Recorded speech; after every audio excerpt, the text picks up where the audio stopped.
Earlier today, Triple H made the major announcement about the World Heavyweight Championship. He said we're going to get 2 triple threat matches on both Raw and SmackDown, a winner versus winner match, and then the best of Raw versus best of SmackDown at Night of Champions. It's worth noting on SmackDown, they didn't specify what the actual tournament was, so maybe it's subject to change. We'll have to wait and find out. Personally, I like the idea of them doing Raw and SmackDown.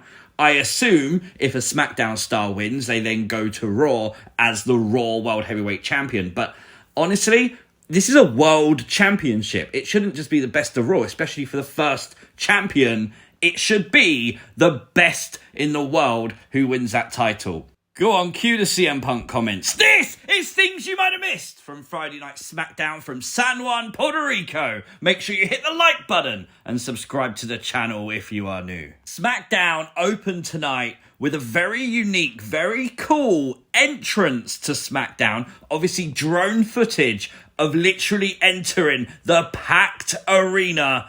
Absolutely brilliant. You can see they stacked people in to San Juan, Puerto Rico. Look at the entranceway. Very unique from WWE. Do you remember when they used to pre-record SmackDowns in when they was going abroad for a pay-per-view the next night? What on earth did they miss out on? This needs to be the vibe for these kind of shows. Something big, something fresh, something unique that makes it kind of feel like a mini pay-per-view on TV. It was, of course, the LWO kicking us off tonight, getting confronted by the Judgment Day, and once again, the boos, the heel heat on Dominik Mysterio. Absolutely thunderous. The guy is gold. Having him take the shirt that Ray had given a fan and rip the LWO shirt, just brilliant. Great promo with a great crowd too. I didn't understand a word of it. A lot of it was in Spanish, but it did build to the main event, which was obviously Dom and Rhea versus Ray and Zelina. And it was a nice little main event heading into the pay-per-view. You got the preview with Zelina and Rhea, and then you got the WrestleMania rematch with Ray and Dominik. And although Rey Mysterio was able to get the win tonight, it was Judgment Day stood tall, and then a 3-on-1 beatdown to Rey Mysterio would ensue until Bad Bunny and the LWO would come out. How tall is Bad Bunny, man? Did you notice, though, his jacket is an old-school WWF logo? Oh, boy, the pandas won't be happy with that. He would hit Dominik with a kidno stick. Priest would bail. I want this to be the main event tomorrow night. I think it's right. I think it's only right to make this the main event. Bad Bunny's huge. And I'll tell you what's huge. The amount of Bad Bunny merchandise about Backlash on WWE Shop. So tonight, WWE advertised the fact they sold out their European tour. Birmingham, Manchester, Belfast, Northern Ireland, Paris, France. I love the fact they included the Baron Corbin stuff because that needed to be shown. That was great for Corbin. But I wonder what is happening in Europe that WWE wants to say, hey, look, we're still selling out in Europe too. Bianca Belair delivered a fun fact tonight. If she beats Io Sky at Backlash, she becomes the longest reigning women's champion of the modern WWE era. Well, after Bayley fired the first shot at Michael Cole, the beatdown from Damage Control to the Raw Women's Champion was on, and then out came Liv and Raquel, the WWE Women's Tag Team Champions. Fun fact, during the entire brawl, Liv and Raquel never took off the belts. That's what true champions do. The Street Profits defeated Imperium tonight on SmackDown. Best part was definitely their entrance. It was a very short match, to be fair, but once again, seeing the San Juan crowd go absolutely bananas was just great. Cody Rhodes will come out tonight to talk about Brock Lesnar and Backlash. Despite the limiting entranceway, WWE still found a way to give Cody Rhodes some awesome pyro.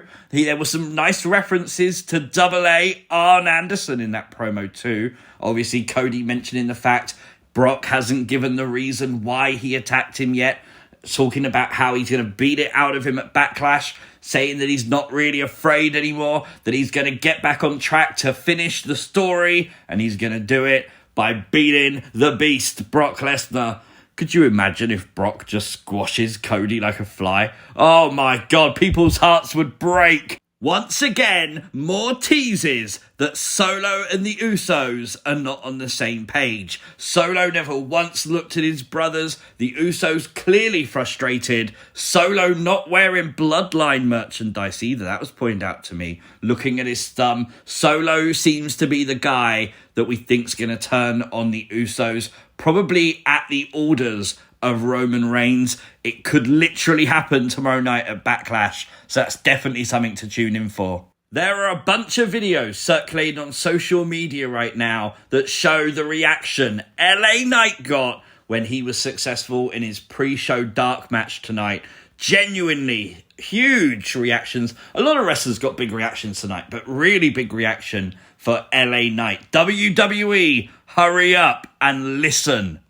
The OC's Good Brothers defeated the Viking Raiders tonight. The Vikings are obviously going to Raw, same as Shinsuke Nakamura, who came out tonight with a 4K camera. I really like his entrance in 4K. WWE, do that more often again, please. Thank you very much. He would tonight face Karrion Kross. Of course, Kross is staying on SmackDown. This is a way to end the feud before Raw, where the draft begins. The match had everything. It was given a nice amount of time.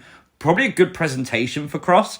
It was Nakamura who won. No real shock there. I really think they're going to make him a huge star on Raw. Cameron Grimes made his SmackDown debut this week in a backstage segment with Adam Pearce and Baron Corbin. And the match is on for next week. Cameron Grimes' debut against Baron Corbin. You wouldn't do this in France, though, would you? Because as we established earlier, Baron Corbin is like a king in France. Very hard to tell from this promo, though, is if Cameron Grimes' character has changed at all. He didn't do the to the moon stuff or anything like that. Obviously, he's not in his wrestling gear, so very hard to tell what WWE is going to do with him, but I'm sure we'll find out next week. And don't forget, I mean, how could you? WWE Backlash is tomorrow night. We will be covering it on the channel with things you might have missed, as always. If you look at the screen, my predictions are showing to you right now on all the match card graphics. Probably the easiest way I could have done it this week. It's been a very busy week for me, so unfortunately, I'm sorry there's no Backlash prediction video, but I wanted to get my predictions out there before the show. I really love SmackDown tonight. 9 out of 10. Really fun for a go home. It felt unique. It felt cool. Let me know your thoughts in the comment section down below. If you are new to the channel, hit the subscribe button. Turn on notifications. You'll never miss another upload. Like the video, share the video, and I'll see you next time. Peace!